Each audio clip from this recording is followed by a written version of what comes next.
Se realizó un nuevo congreso del PIT-CNT en el que se definió quiénes integrarán su conducción, así como también las líneas de acción pensando en el futuro. A su vez, las y los más de 1000 delegados decidieron mantener el modelo actual de presidencia, vicepresidencia y secretaría general con Marcelo Abdala como nuevo presidente. Y de esto justamente hablaremos hoy en Otro Orden.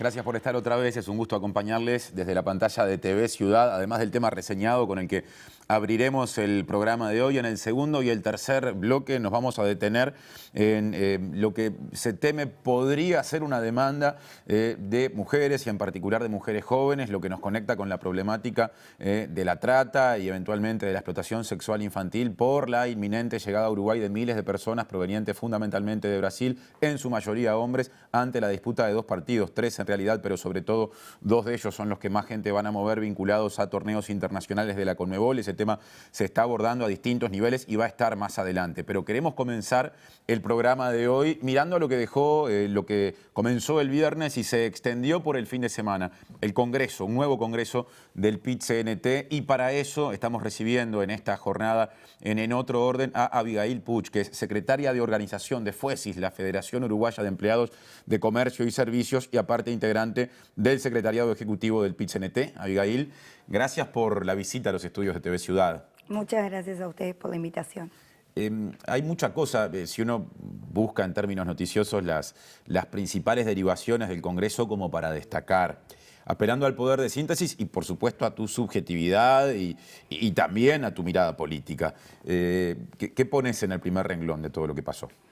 En el primer renglón, que el movimiento sindical se dio su máxima expresión de democracia que tiene, que es su Congreso, que resuelve, analiza su balance y resuelve una perspectiva, y además también resuelve su dirección, su máxima dirección, como son la mesa representativa. Entonces, un Congreso que reunió a más de 1310 delegados titulares, a sus suplentes, que también fue un reencuentro también para todos los representantes de la clase trabajadora organizada, que se desarrolló el 5 y el 6, y que bueno, y que tuvo 3 comisiones discutiendo y problematizando acerca de su estructura y acerca de la lectura política que hacen hoy de lo que está aconteciendo, además de también trabajar sobre resoluciones generales.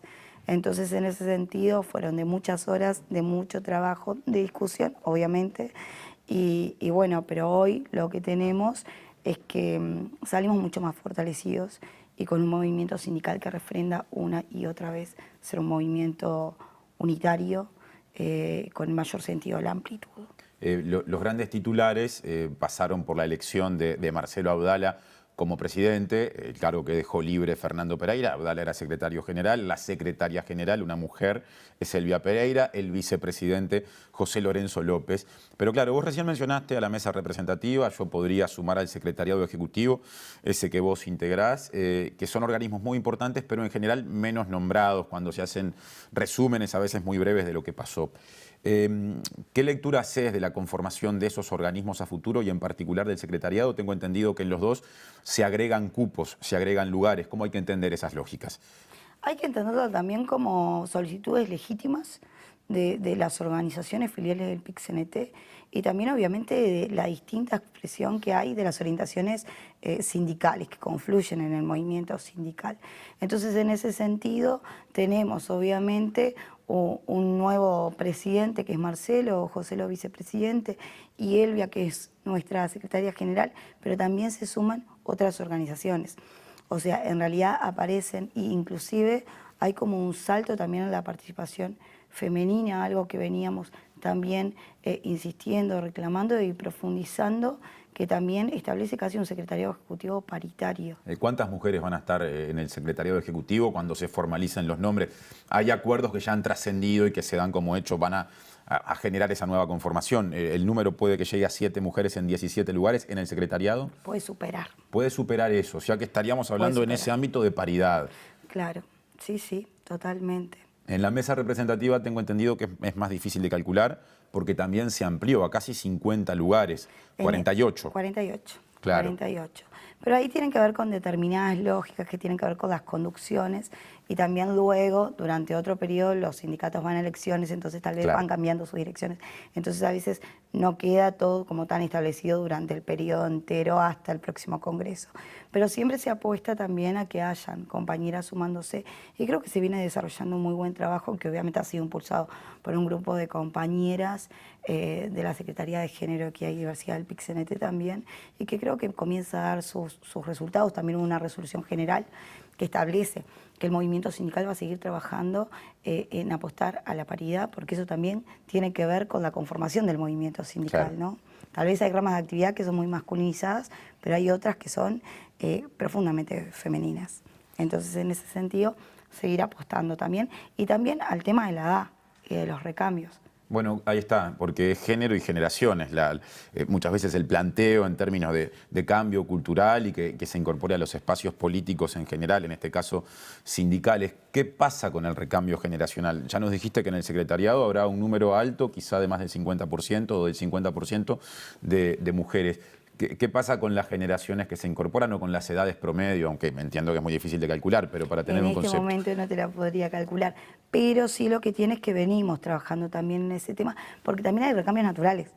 Hay una generación que tiene que ver con la generación PIT también, que se va terminando, o hay compañeros que han acumulado ciertos La años gente que empezó a militar de al final de la conducción. dictadura, ¿no? Exactamente, y muy jóvenes Claro. ellos, y muy jóvenes ellas, y por tanto también ahora existe otro recambio, o tal vez en algunos sindicatos, como por ejemplo el que provengo, donde en realidad también las edades empiezan a bajar, hay delegaturas muy jóvenes, y entonces ahí también se empiezan a dar cambios. El PIC-CNT tiene una lógica de corrientes internas, algo que está muy asumido en los entornos sindicales, pero que también yo tengo la impresión de que a veces desde afuera no se sigue del todo, no se comprende o no se conoce, ¿no? La corriente mayoritaria, Gerardo Cuesta, es una alianza del Partido Comunista con el sector articulación, o con la corriente articulación, mejor dicho, y en los últimos tiempos se han consolidado otros dos espacios, uno es en Lucha y otro es la coordinación de sindicatos. En Lucha, por ejemplo, con José Lorenzo López, José López llega a la vicepresidencia y mejora también su presencia, por lo menos en el secretariado. Tenemos entendido que la ampliación de cupos en la mesa representativa también satisface demandas de la coordinación de sindicatos, la otra corriente. ¿Qué lectura hace la corriente Gerardo Cuesta? ¿Terminó cediendo espacios, aunque conserve secretaría y presidencia después de este Congreso? Sí, una mínima aclaración. Sí. Es la corriente Gerardo Cuesta y articulación. La corriente Gerardo Cuesta Sí, son representa las al dos. Partido Comunista, articulación es la Entonces, alianza, está bien. claro. Yo creo que en realidad no se trata tanto de ceder, sino en realidad de buscar el mejor acuerdo que nos represente a todos y a todas. Entonces, en ese sentido, hasta último momento lo que se hace en el Congreso es intentar generar ese acuerdo. Obviamente que hay lecturas, hay espacios que se van fortaleciendo, hay documentos o distintas visiones que van encontrando adhesiones y por tanto esas también se tienen que ver reflejadas y uno no las tiene que ver con ningún tipo de preocupación, sino también con el mayor sentido y la amplitud, sobre todo porque tal vez hayan diferencias en algunos aspectos, pero en otros mayoritariamente no. Fuimos a un congreso donde en realidad luego y pasado el último fin de semana y el proceso de elecciones que se dio por los cargos en Codicen, nosotros entendemos que fue una muy buena votación la que se generó por los sindicatos, o sea, la campaña que se generó por los sindicatos y la representación obtenida. Nosotros ahora vamos a fin de mes también a defender todo lo que tiene que ver con el trabajo desarrollado por el equipo de representación de trabajadores en el BPS y a defender la representación de la lista 11, así como también acompañar y defender la representación de la lista 1, porque también son nuestros aliados y son también con quienes transitamos. Cuando hablamos de lista 1 estamos hablando del hablando orden de la jubilados lista, y jubiladas. sí, jubilados y jubiladas.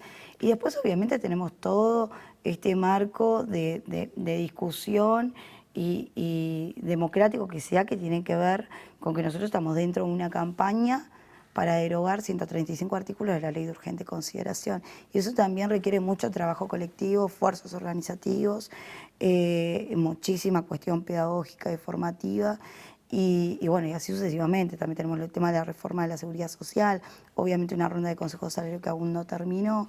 Entonces, muchísimas cosas se van sumando Y está claro que se hizo una lectura y que todos en realidad estamos alineados mayoritariamente en que hay que salir en una defensa irrestricta de todos estos temas, además de otros, o también en defensa de los conflictos que vayan surgiendo y de las propias demandas, porque este es un movimiento sindical que además de ser representativo de los intereses de los trabajadores y de las trabajadoras, también es un movimiento sindical que teje y profundiza alianzas con otras organizaciones, ¿no?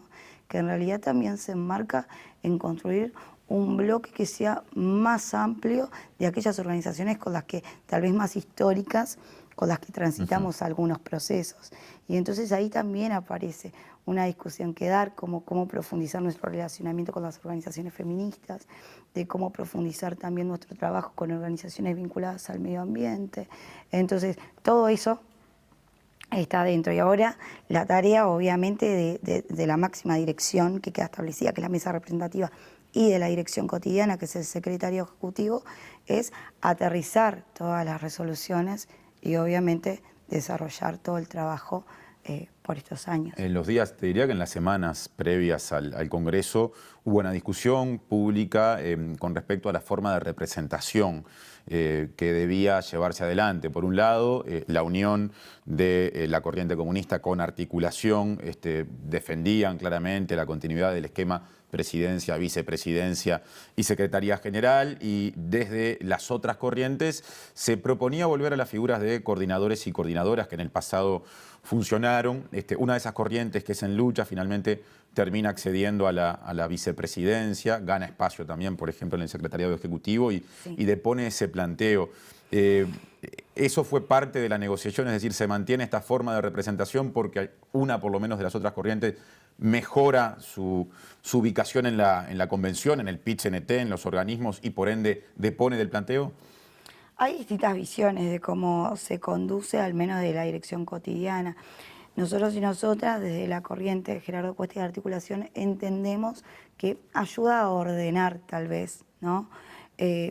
No es esta una cuestión como de principios que no se pueda, porque de hecho quedó establecida esa figura y también los integrantes del secretario ejecutivo del PIT-CNT también conducen de forma cotidiana, y aparte la tarea es tan grande que requiere de todos y de todas, y en ese sentido me parece también de que hay que analizar cómo ese trabajo en todos los órdenes, en los aspectos financieros, en los aspectos organizativos, de comunicación, del interior, debe de profundizarse con mayor participación y con compañeros y compañeras que atiendan todas las demandas que hay dentro de la estructura del movimiento sindical. Y en la negociación, por ejemplo, que En Lucha haya aceptado este esquema y haya dejado de lado el planteo de las coordinaciones, ¿eso tiene que ver con cómo se negoció justamente con ceder espacios para que se respetara o mantuviera el formato de representación que se venía dando?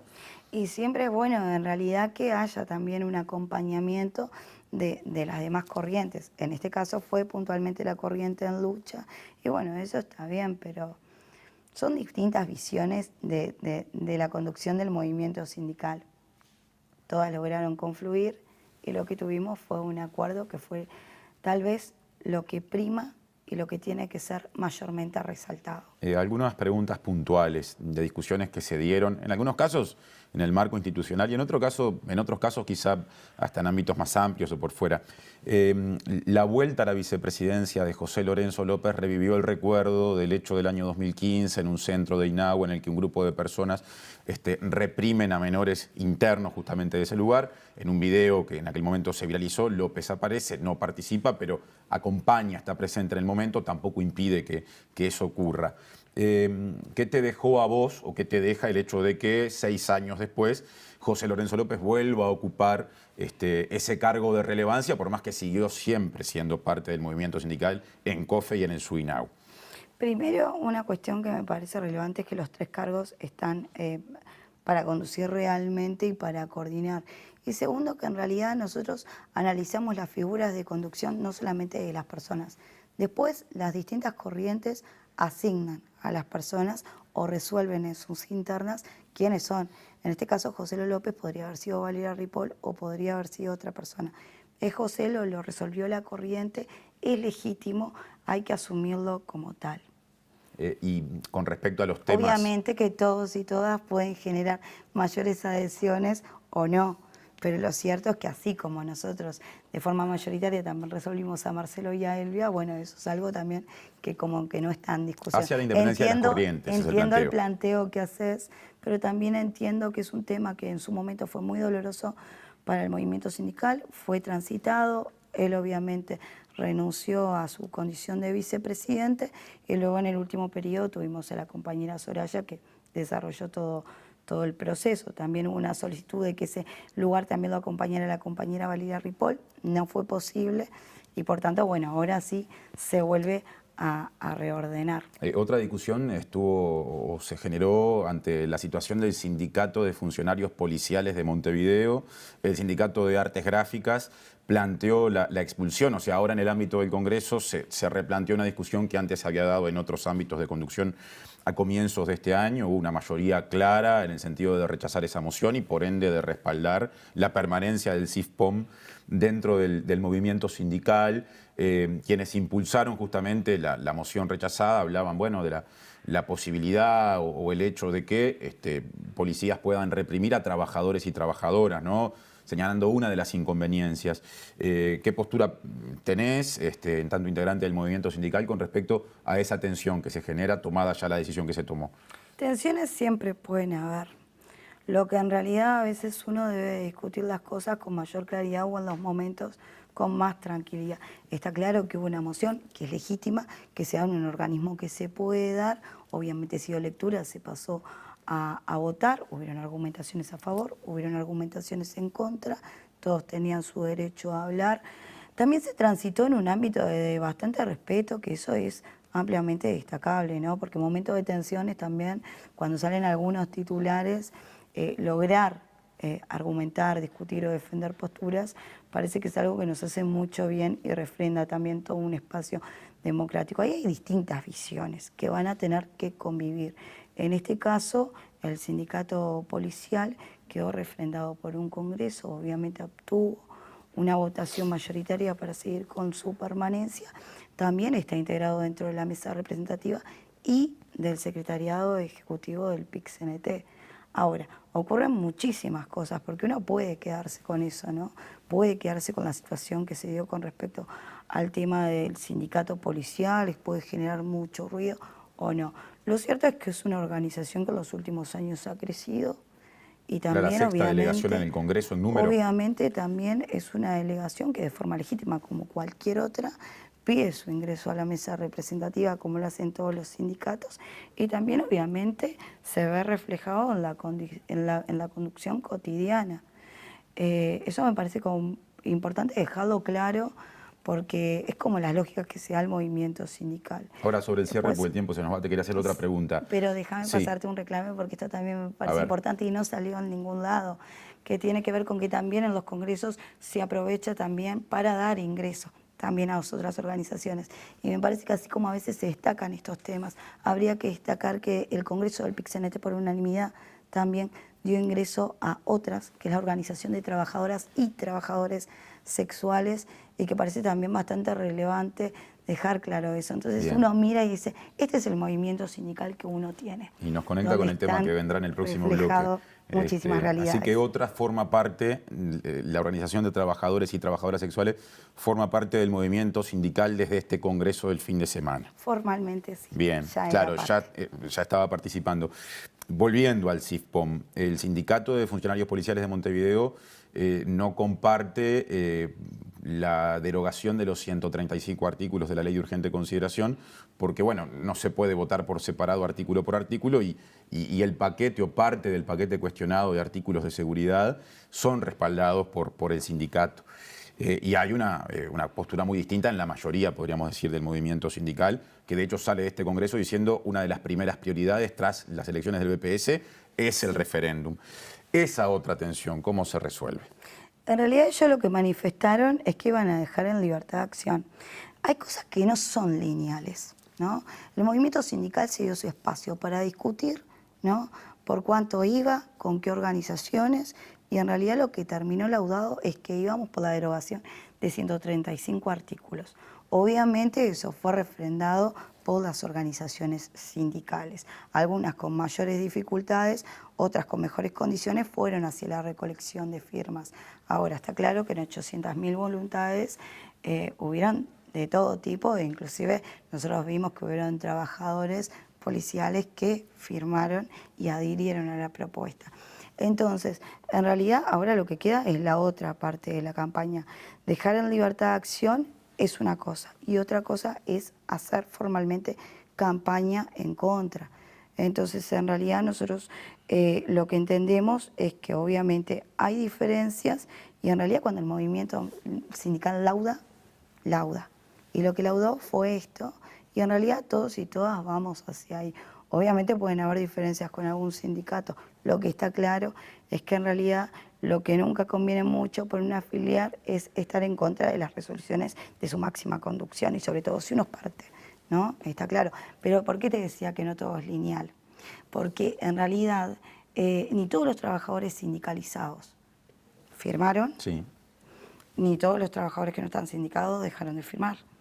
Entonces hay una tarea ahí, ¿no? Obviamente lo hicimos en el medio de una pandemia, fue realmente complicado, y aparte también el desconocimiento, ¿no? Creo que también eso a veces prima bastante, y creo que ahora la tarea es otra, es explicar bien por qué, amén de las diferencias que puedan haber, y sobre todo darle un sentido de muchísimo respeto a esto, que creo que por lejos ha sido lo que ha estado arriba de la mesa, con respecto a algunas apreciaciones que se hacen con respecto a esto de la ley de urgente consideración.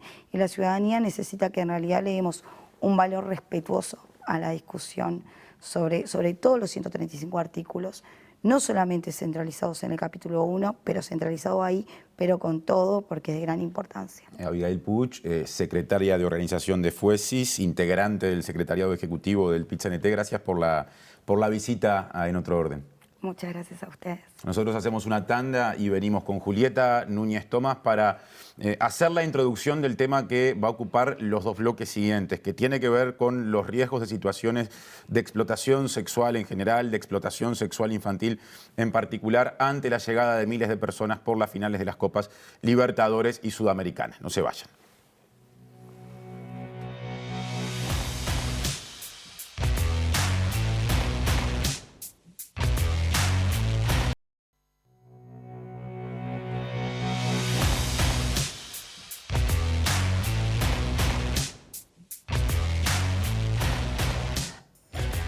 Seguimos en TV Ciudad haciendo En Otro Orden. Falta cada vez menos para que llegue mucha gente al Uruguay, en su mayoría proveniente de Brasil, por la disputa de las finales de la Libertadores y la Sudamericana. Eso genera preocupación desde sociedad civil, distintos ámbitos, con respecto a la situación de los menores y las menores, fundamentalmente, ante el comercio sexual que puede generarse como consecuencia de esa llegada de gente. Y este tema va a ser el tema de los últimos dos bloques del programa de hoy. A propósito, empezamos con Julieta Núñez Tomás para ponerle un marco, una introducción a lo que después con dos invitados, un invitado y una invitada, vamos a estar desarrollando. ¿Cómo andás, Juli? ¿Todo bien y vos? Todo bien. ¿Por dónde empezamos de todo lo que hay para decir? Para empezar, este es un informe que tiene mucho de informativo en términos de datos, de cosas que han pasado, de discusión pública en los últimos días, pero también hasta en términos de divulgar algunos conceptos que no siempre quedan claros. ¿Por dónde empezás de todo eso que hay? Bueno, empezamos diciendo en realidad que esta alerta que se generó a partir de lo que algunas organizaciones salieron a hablar en los medios de prensa, se genera porque esta experiencia ya había sido experiencia acumulada de lo que ha sucedido en otros países con estas finales, con finales de este tipo en las que llegan tantas personas. Si te parece, podemos compartir un informe, un primer informe que explica un poco, bueno, cuál es la situación asociada a esta alerta que se genera y a esta problemática que empezaron a atender diversos actores. Y es un informe que también nos permitirá ir incorporando algunos de esos conceptos que a veces se desconocen o se confunden. En noviembre, Uruguay será sede de las finales de la Copa Sudamericana y Copa Libertadores y espera la llegada de decenas de miles de extranjeros que ingresarán al país para ver el partido y participar de las actividades asociadas. Ante esta situación, la Organización de Trabajadoras Sexuales del Uruguay, OTRAS, y la ONG El Paso compartieron una campaña que alerta sobre el riesgo que estos espectáculos deportivos suponen en relación a la trata y la explotación sexual de menores. Karina Núñez, integrante de Otras, dijo que desde la organización ya están trabajando junto con las trabajadoras sexuales para evitar que adolescentes entren en contacto con clientes que estén buscando menores de edad. Estas y otras declaraciones llevaron al Ejecutivo del Instituto del Niño y el Adolescente del Uruguay a realizar un pedido de informes al Comité Nacional para la Erradicación de la Explotación Sexual Comercial de Niños, Niñas y Adolescentes, CONAPES. El pedido pretende evacuar dudas sobre el riesgo que supondría la celebración de las finales en la capital uruguaya y preparar acciones en caso de que el CONAPES así lo sugiera. Luis Purcher, presidente del CONAPES, señaló en Informe Capital que el evento puede ser peligroso para menores en situaciones vulnerables con respecto a la explotación sexual. Estos eventos generalmente generan un cambio en lo que es la población local activa, generando, por ejemplo, una demanda sobre el mundo turístico, sobre el mundo gastronómico, pero también sobre el mercado del sexo. Cuando los hombres se movilizan masivamente, esta demanda acompaña todo ese movimiento. Interpelante eso último, dicho sea de paso, con Luis Purcher y también con Andrea Tuana. Estaremos hablando en el próximo bloque, así que a Luis lo volveremos a ver. Y ahora seguimos con Julieta y el curso del informe. ¿Alguna cosa ya incorporamos? Así es, porque lo decía Luis anteriormente, están estas organizaciones trabajando sobre este tema en particular. Está la CONAPES trabajando junto con el Ministerio de Turismo para acercar aún más información a los operadores turísticos, un trabajo que ya se venían desarrollando estos organismos en conjunto también con UNICEF, pero que ahora lo que se pretende es que los operadores turísticos puedan identificar más claramente estas situaciones y saber cómo actuar. Sí, porque se entiende que es un tema en el que, en el mejor de los casos, hay desconocimiento, pensémoslo así por lo menos. Así es, porque la trata y la explotación sexual es algo que se da hace muchos años, es casi tan viejo como la humanidad, se dice, pero la información sobre este tema y la regulación sobre este tema no es tan vieja. De hecho, el Protocolo de Palermo, que es el que impulsó la legislación sobre este tema en muchos países, es del año 2000. En Uruguay se ratificó en el 2004 y la Ley de Prevención y Combate de la Trata de Personas en Uruguay es de 2018. Esa ley define a la trata como la captación, el reclutamiento, el transporte, el hospedaje, la recepción de una persona dentro del territorio nacional o a través de las fronteras con fines de explotación. Y dice algo en particular que me parece bastante interesante, que es que esto se da aunque haya consentimiento. Aunque haya consentimiento de algún tipo, igualmente configura una explotación sexual porque quizás, acordaron una parte de esa trata trasladarse a algún lado, por ejemplo, pero no lo que sucedería allí, y la explotación nunca puede ser consentida. Nadie consiente que se vulneren sus derechos humanos. Y otra cosa que es importante decir es que la trata no se utiliza únicamente con fines de explotación sexual. También hay otro tipo de explotación que es, como por ejemplo, la explotación laboral, el matrimonio forzado, la mendicidad forzada, que es cuando una persona la obligan a mendigar para beneficio de otra persona, la extracción ilícita de órganos y un sinfín de otros. La explotación, que es un término que venimos diciendo desde el principio del informe, la definición es una obtención de un beneficio económico o de otro tipo para el explotador o para un tercero mediante el sometimiento de una persona o de varias también a una actividad que la vulnere en sus derechos humanos. La trata con fines de explotación sexual tiene 3 momentos claves. Uno es la captación, el traslado y también la recepción con finalidad de explotación. ¿Y cómo se captan? ¿Qué mecanismos se utilizan? Bueno, se utiliza la amenaza, se utiliza la fuerza, el engaño, también el uso de poder e incluso el pago. No siempre que hay un pago eso deja de ser la explotación, deja de configurar una explotación. Puede haber un pago y puede también haber explotación. ¿Qué pasa en Uruguay concretamente con respecto a estos delitos y a estas situaciones en general? Bueno, hay un estudio del PASO, de la ONG El PASO, que habla sobre los tipos de trata que hay en Uruguay. Hay que entender que hay muchos tipos de trata en Uruguay, hay muchos tipos de redes de trata, hay distintos tamaños, hay distintas estructuras jerárquicas y están involucrados diferentes tipos de actores. El engaño, que mencionábamos anteriormente, es el mecanismo más utilizado para la captación y para la retención de estas personas. Se utiliza mucho el endeudamiento y la desvinculación, el desarraigo de estas personas con sus familiares, con sus amigos, sus vínculos cercanos. Esta investigación concluye que la explotación sexual se da en todo el territorio nacional y que es un problema que afecta mayoritariamente a niñas y adolescentes mujeres y a mujeres, pero también a niños y adolescentes varones.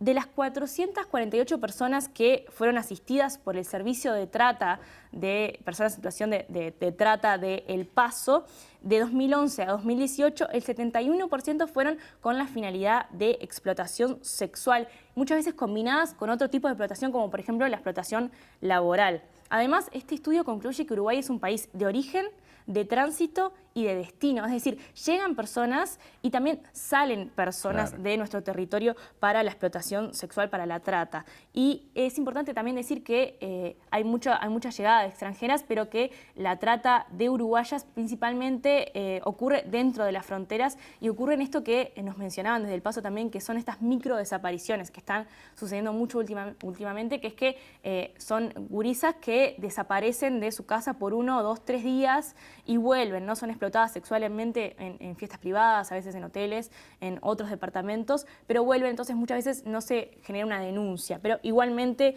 está constituyendo una situación de trata y de explotación. También hay datos de la CONAPAIS que tanto nombramos con este tema.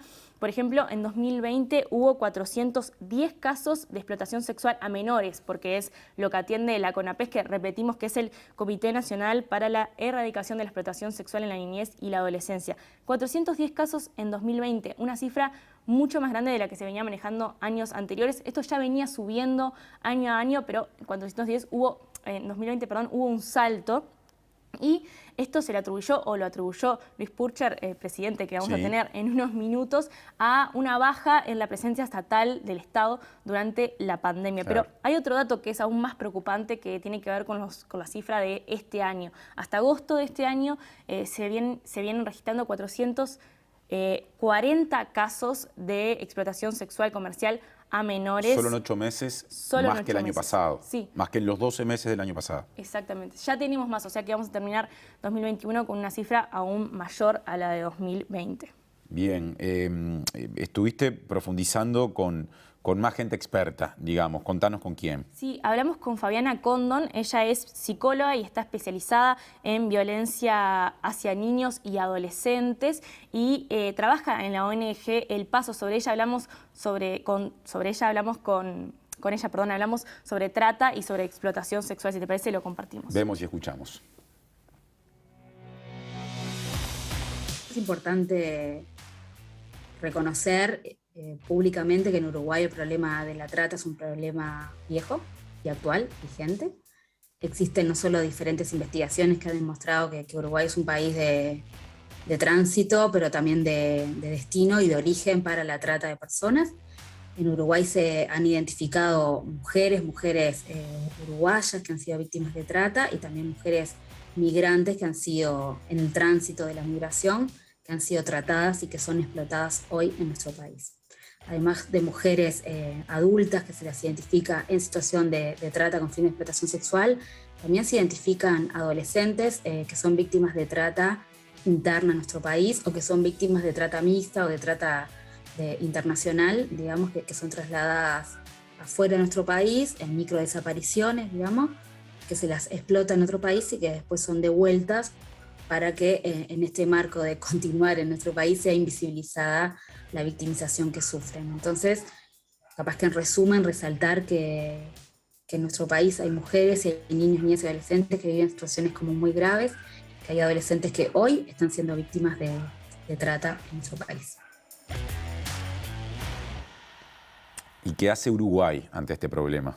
Bueno, de alguna manera lo que denuncia la ONG El Paso es que las políticas del Estado uruguayo son insuficientes, las políticas públicas son insuficientes, que hay negligencia, que hay errores en la detección y en el abordaje de estas problemáticas. Sobre eso también hablamos con Fabiana Condon. Vamos a verla otra vez.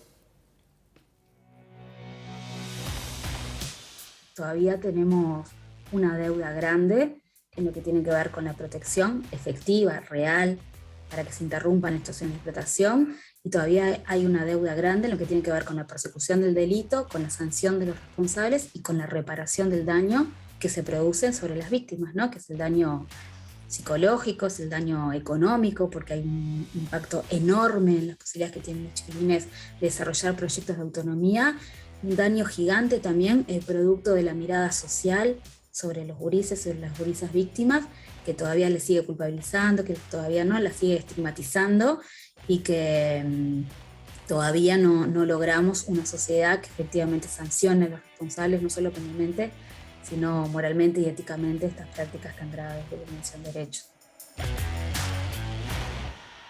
¿Y cuáles son los factores que entran en juego al momento de la captación? Bueno, son muchísimos, ¿no? Hay tantos factores como casos, pero hay 3 en particular que cabe destacar, que son la violencia, la soledad y la pobreza, ¿no? Y están todos interrelacionados. La violencia que puede ser tanto intrafamiliar como de las instituciones. También la violencia que genera, bueno, cuando un niño o una niña sufren violencia en sus casas y ese caso no es atendido en las instituciones que lo rodean, en los centros de salud, en los centros educativos. Eso también es violencia porque hay una omisión ahí del Estado. La soledad, bueno, producto también a veces de la violencia o del estigma, por ejemplo, y de determinadas características que generan las personas, los niños y niñas que están en estos contextos de violencia, que tienen mucho de enojo, tienen mucho de desconfianza y eso de alguna manera es problemático para sus vínculos. Y la pobreza, las privaciones materiales. Lo que nos decía Fabiana Condón es que cuando uno o una adolescente tienen hambre o tienen necesidades materiales, los abusadores están al acecho, ¿no? Y están esperando estas situaciones justamente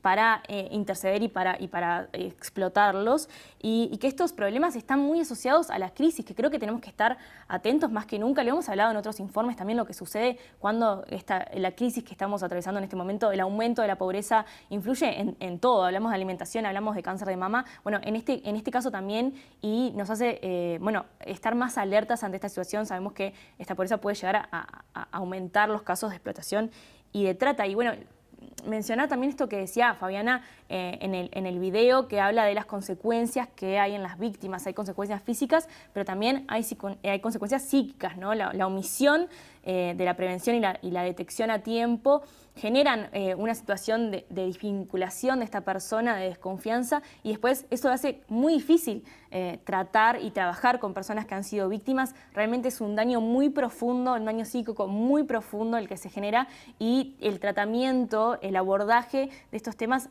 son complicados porque estas personas empiezan a desconfiar de todos sus entornos, ¿no? Justamente por lo que vivieron. Sí, y posiblemente eso también en algunas ocasiones haga más difícil la salida, ¿no? Que es el otro desafío, supongo, cuando se detecta una situación de este tipo. Estamos llegando al cierre del informe. Julieta, esto en la ocasión es la introducción a un tema que seguiremos profundizando, o a un próximo bloque en el que les voy adelantando. Tendremos 2 presencias en piso. Andrea Tuana, que es integrante de la ONG El Paso, que trabaja sobre derechos humanos de niños, niñas y adolescentes, y a quien ya vimos y escuchamos, Luis Purcher, presidente justamente de CONAPES. Gracias, Juli, por el informe de hoy. Gracias a vos. Después de la pausa venimos con anunciado. No se vayan, que sigue en otro orden.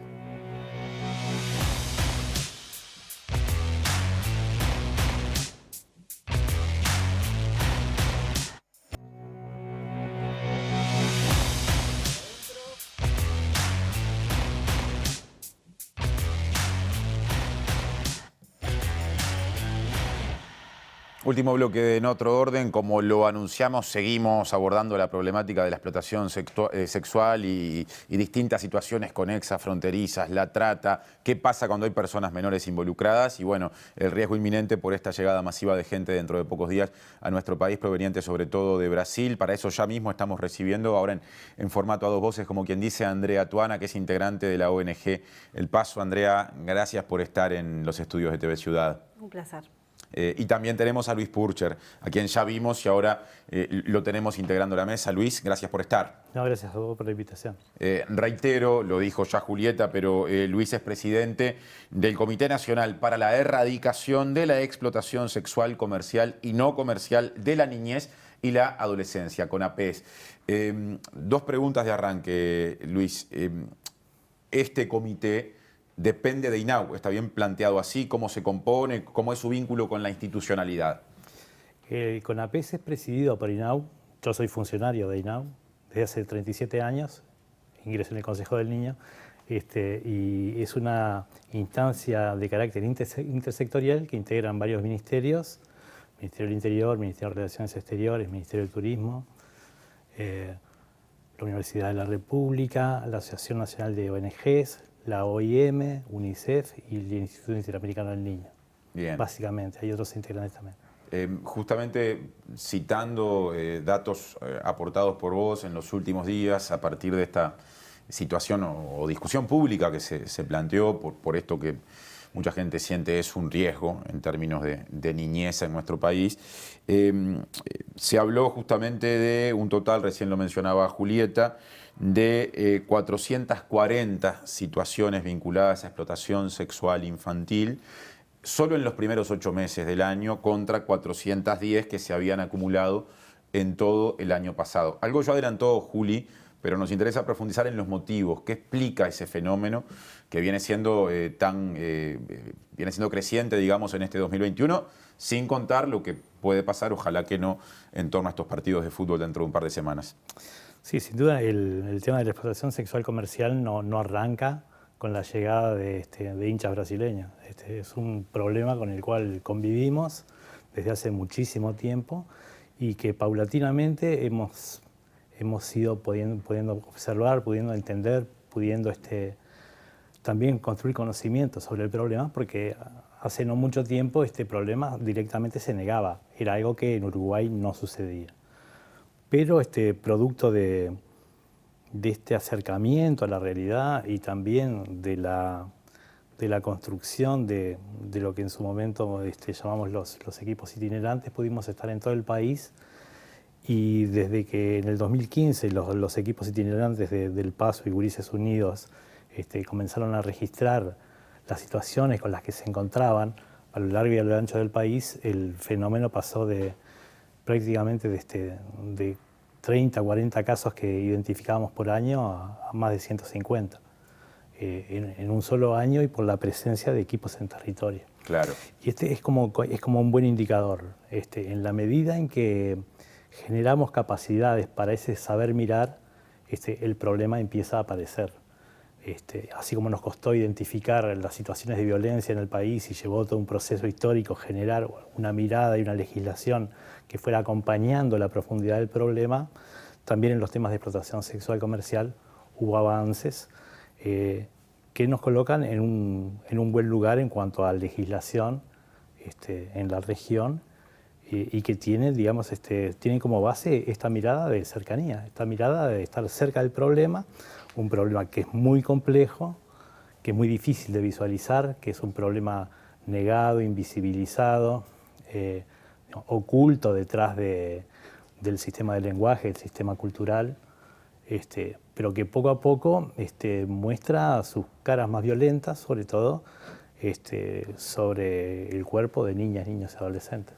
Andrea, recién Luis hablaba de esos equipos itinerantes, mencionaba a Gurises Unidos y mencionaba a El Paso y un trabajo que se despliega por todo el territorio. Concretamente, sos justamente del Paso. ¿En qué consiste esa tarea que se hace a nivel territorial? Bueno, nosotros venimos ya hace unos cuantos años en este convenio con INAU, que me parece que es importante reconocer que INAU ha sido de las instituciones que más ha avanzado y le ha puesto el cuerpo a este problema. Obviamente necesitamos mucho más, además del trabajo que estamos haciendo en itinerantes, que es un trabajo de acompañamiento de los equipos territoriales. Nosotros vamos a los distintos departamentos y acompañamos, trabajamos juntos con los equipos en las intervenciones que hay que hacer, pero no estamos en el territorio, ¿no? Ese es el gran debe hoy, el poder tener servicios en cada uno de los territorios a donde los chiquilines puedan llegar, puedan acceder y puedan recibir una atención, yo te diría que casi cotidiana, una atención en donde haya gente, educadores, técnicos que salgan a buscarlos, que incluso trabajen con ellos en los escenarios donde están. Se hace muy difícil hacer este trabajo a la distancia. Yo creo que el trabajo de los equipos que nosotros hacemos tiene un aporte importante en la capacitación y sobre todo en respaldar y apoyar a los equipos que están en el territorio para poder llegar a los casos. Ahora, INAU sí está en el territorio, o por lo menos en buena parte del país, Y sin embargo, vos subrayás que falta aporte o que faltan equipos en los territorios. Uno podría deducir que INAU no tiene todas las herramientas que debería o que tiene menos herramientas que las que debería. Hablo de INAU porque es la institución de referencia nacional en materia de niñez y adolescencia. ¿Pasa algo de eso? Exacto. Es importante que esto no es responsabilidad solamente de INAU. También la salud tiene que poder brindar una respuesta a los gurises y las gurisas que están en esta situación. INAU tiene equipos en todos los territorios, pero no tiene equipos especializados en explotación sexual. No es lo mismo atender un caso de explotación sexual que un caso de otros derechos vulnerados. Además de que claramente los equipos territoriales de INAU reciben muchísimas situaciones. Para poder atender un caso de explotación sexual con una posibilidad de cierto éxito, esto significa que ese niño o esa niña salga del circuito de explotación, pero que además no vuelva a ser recaptado. Para eso hay que hacer un trabajo en donde necesitamos profesionales que hagan abordaje psicológico del daño que implica, que hagan un acompañamiento a la familia, que además puedan ir a buscar a los chiquilines a sus casas, a los espacios donde están, que los acompañen a todas las consultas y necesidades que tengan, que trabajen con la escuela o con el liceo para que se puedan insertar. O sea, es un trabajo intensivo, solamente ese equipo dedicado a abordar esas situaciones. Si no, es imposible que realmente tú puedas hacer una transformación en la vida de esos gurises que están absolutamente destruidos, ¿no? Porque la explotación sexual destruye la vida de los gurises. Yo creo que, y cortito, quiero decir que Operación Océano lo que pretende mostrarnos es de que en realidad esas gurisas sacaban beneficios, de que estos señores entrajados y con mucho dinero no hacían ningún daño, y lo que tenemos que decir es que esos señores que explotan sexualmente a los gurises les destruyen la vida, a tal punto que las trayectorias futuras de esos gurises son tremendas. Muchos terminan en clínicas de internación, otros terminan presos, con adicciones tremendas, en suicidios. Es un tema muy serio, muy serio. Y ahora sí, metiéndonos en, de alguna manera, el episodio que hace que en estos días se esté hablando más de esta problemática, que es la proximidad de estos partidos de fútbol. Si no me equivoco, El Paso ha participado de campañas, por ejemplo, en conjunto con otras, la organización de trabajadoras sexuales, por lo menos en las redes sociales se vieron acciones conjuntas, en el caso de otras se compartieron consignas como no seas parte del juego, decile no a la explotación. Uno de los videos en los que aparece Karina Núñez, referente de otras, que nos decía recién Abigail Puch, formalmente ya forma parte del PIT-CNT como un sindicato más. Decía Núñez que ya se están aprontando las personas explotadoras ante esto que viene. Efectivamente, estamos hablando de un evento que amerita que se enciendan todas las alarmas, es decir, es un evento de esos, de una excepcionalidad tal que justifica este abordaje, Andrea. Por supuesto, lo mismo que dijimos cuando UPM, ¿no? Son momentos en donde se reúnen miles de personas, varones, que son quienes demandan sexo, ¿no? Pago con otras personas, y dentro de ellos están quienes explotan, quienes no les importan si tienen, o al contrario, ¿no? Buscan gurisas menores de 18 años. Este es un evento donde va a venir mucha gente y donde sabemos que está asociado el fútbol a las fiestas, al alcohol, al festejo, y eso viene de la mano del acceso a servicios sexuales, y eso también abre las puertas a la explotación sexual. Entonces sí, hay que prender las alarmas. Coincido con Luis que este es un problema que el Uruguay tiene con este evento, sin este evento, pero claramente son puntos que sirven para llamar la atención y para también llamar la atención en esa campaña que la lidera otras y que nosotros apoyamos. Bien. Y respaldamos, y queremos llegar a esa pregunta. ¿Vos te vas a sumar a la explotación sexual? ¿Te vas a quedar callado? ¿Vas a mirar al costado? Bueno, creo que necesitamos el involucramiento de la ciudadanía en este momento de la Copa y en todos los momentos. Bien, siguiendo con el tema, hace poquito en el noticiero de TV Ciudad, en Informe Capital, hablaste, Luis, del tema y mencionaste algunas tareas que se vienen haciendo hace ya un tiempo, con con organismos públicos, ¿no? Mencionaste trabajos con el Ministerio de Turismo, campañas de difusión que se vienen y también sobre todo tareas de capacitación para que en el sector turístico, sobre todo por el uso a veces de hoteles para actividades de este tipo, se tengan más herramientas para reaccionar si se detecta una situación que no debería darse, digamos, explotación sexual infantil. Por ejemplo, más allá de esa tarea que se viene haciendo desde hace un tiempo, según entendimos, ¿está pensado que en lo que queda de tiempo hasta estos partidos, que no es mucho, se redoble ese esfuerzo, se innove o haya algo más? Estamos frente a una llegada aluvional. Decenas de miles de personas, ¿no? Se habla de 100.000, con la capacidad hotelera agotada en Montevideo, en Colonia, en Maldonado. O sea que tenemos un problema de escala que ya es grave. Para un país como el nuestro, la llegada de 100.000 personas no es un evento cualquiera.